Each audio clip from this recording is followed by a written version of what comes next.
ah, konti lang guys, kasi medyo masulog yung dagat. Meron na tayo pang ulam-ulam. Paki like and share na naman guys yung video natin dyan. Ito guys, nakakuha ng kulambutan.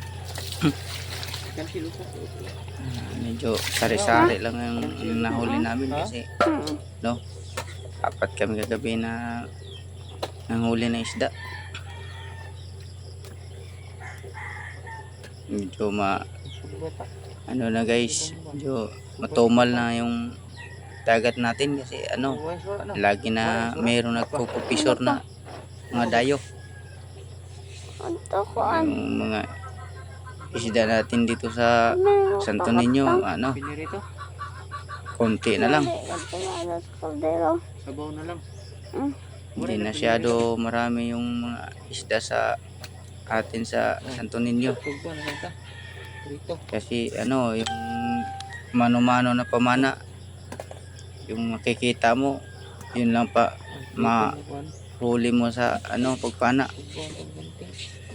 Yung sa kompisor, hindi naman yun kahit ulihin nila. Kita nila kasi matagal sila sa ilalim. Kahanap sila na masyado ng isda.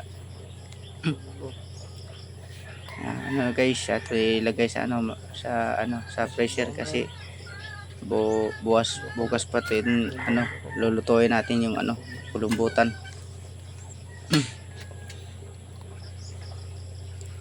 Paki-like and share naman to sa itong video guys para sa susunod na pag-upload natin. Kayo. Pag-update.